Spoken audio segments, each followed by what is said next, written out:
Prezados amigos e irmãos, satisfação em reencontrá-los na atividade do atendimento fraterno da Casa de Miramês, através dos diálogos do livro Renovando Atitudes, de Hamed, psicografado por Francisco do Espírito Santo Neto.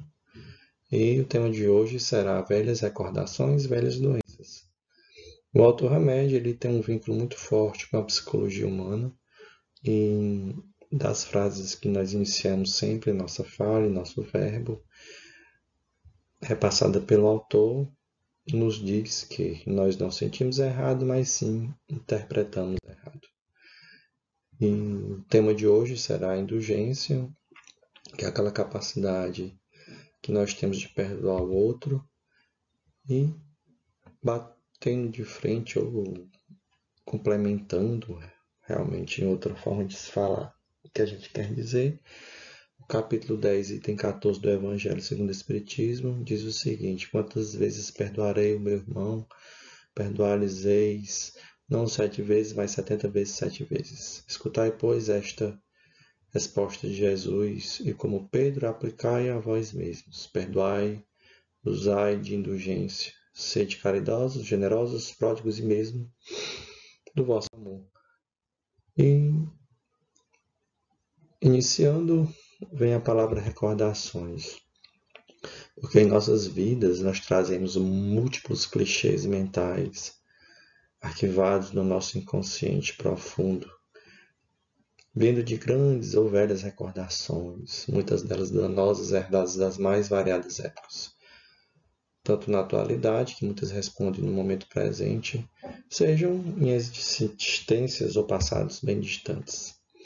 E ele diz aqui que essas fontes emitem, através de mecanismos psíquicos, energias que não nos deixam sair com facilidade do fluxo desses eventos desagradáveis, registrados pelas retinas da alma e mantendo-nos retidos em antigas mágoas e feridas morais entre os fardos de culpa e de vergonha.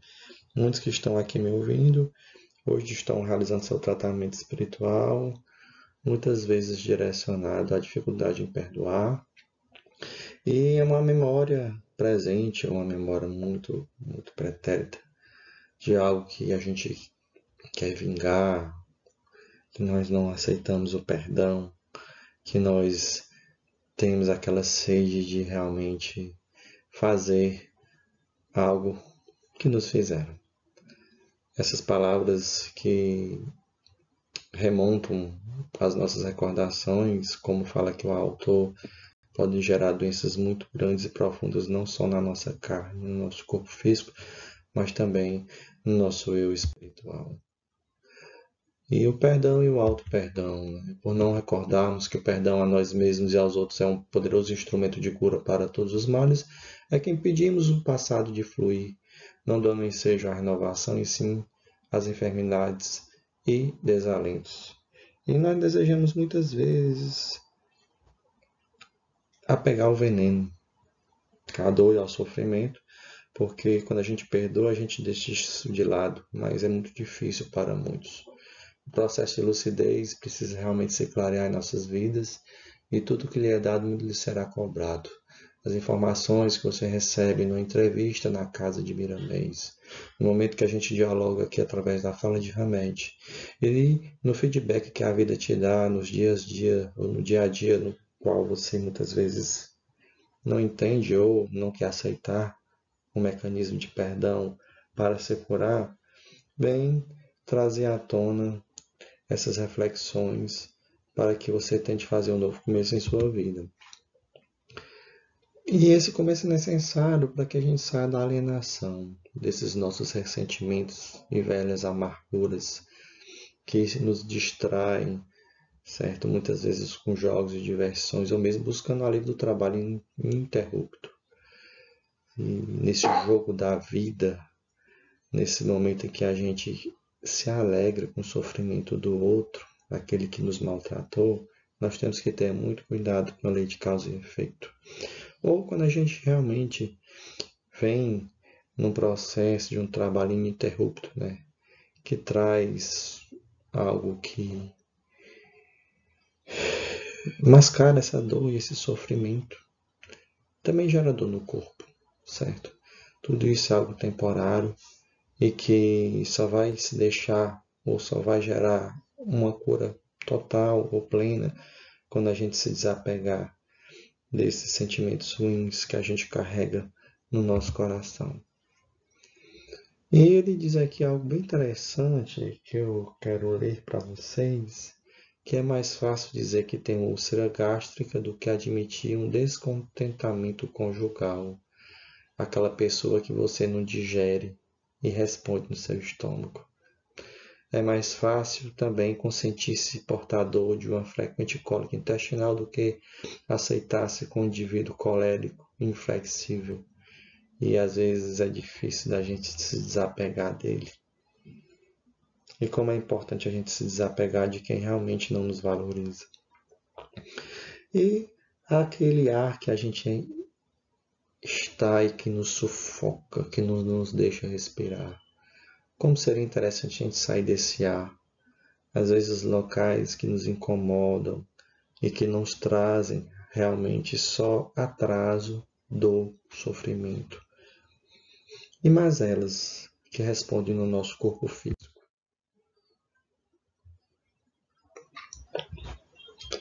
E essas mazelas que respondem no nosso corpo físico e no nosso psicossomático, a gente tem que parar um pouco e refletir o que é que a gente precisa fazer para se livrar disso, certo?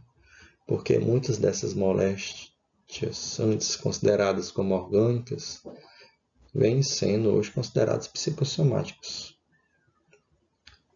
E esses fatores que elas vêm moldando a cada vez mais no nosso eu, certo?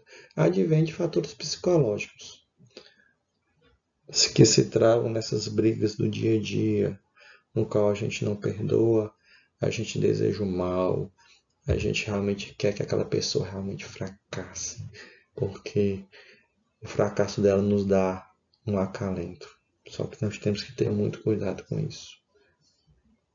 As insanidades físicas são quase sempre traduzidas como somatizações das recordações doentias do ódio e vingança, que mantidas a longo prazo resultam em doenças crônicas.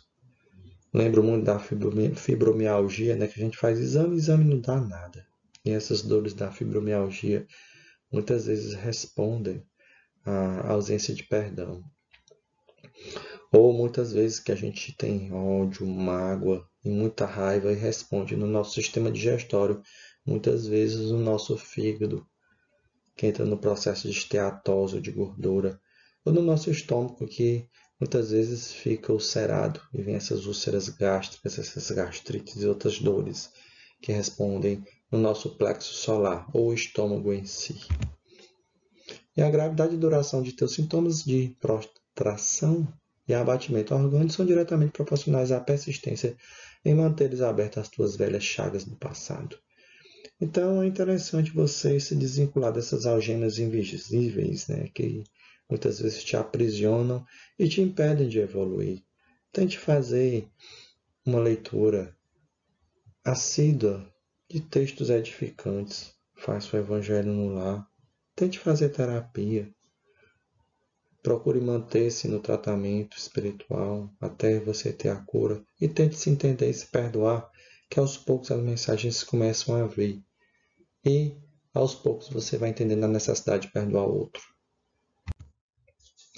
E as tendências morais da alma, né? As predisposições físicas das pessoas a enfermidades nada mais são do que as tendências morais da alma, que podem modificar as qualidades do sangue, dando-lhes maior ou menor atividade, provocar secreções ácidas ou hormonais mais ou menos abundantes, ou mesmo perturbar as multiplicações celulares, comprometendo a saúde como um todo.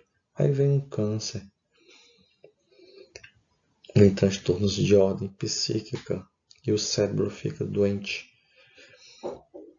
E isso é muito sério, porque o que eu não respondo na minha vida em sociedade comigo mesmo, o corpo fala. E muitas vezes, quando a boca fala, quando ela expõe o que ela quer dizer, principalmente com um terapeuta ou com alguém que realmente vai te trazer um conforto, o corpo começa a sarar. Mas muitas vezes nós temos a mágoa, temos ressentimento e calamos diante do problema e guardamos esse problema e o corpo começa a apodrecer e trazer mazelas, respondendo com problemas cardíacos, problemas pulmonares, problemas gástricos e por aí vai. Portanto, as causas das doenças somos nós e nós mesmos. E para que tenhamos equilíbrio fisiológico, é preciso cuidar de nossas atitudes íntimas, conservando a harmonia da alma, meditando, perdoando, praticando o bem, sendo indulgente e proporcionando sempre em nossas vidas o perdão das ofensas. E essa indulgência, a indulgência se define como sendo a facilidade que tem para perdoar. E muitas vezes essa indulgência ela é colocada como a forma como nós falamos do outro.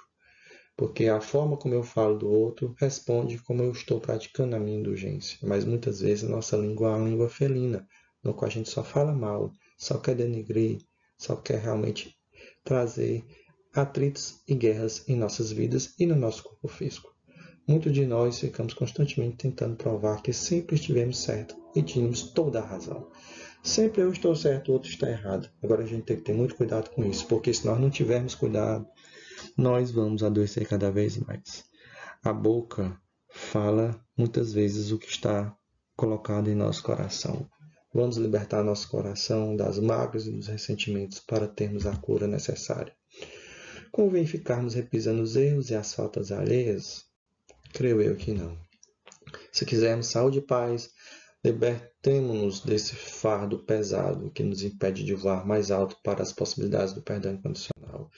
E quando a gente vai perdoando, a gente vai mudando a nossa forma de falar. A gente vai perdoando, a gente vai mudando a nossa forma de pensar.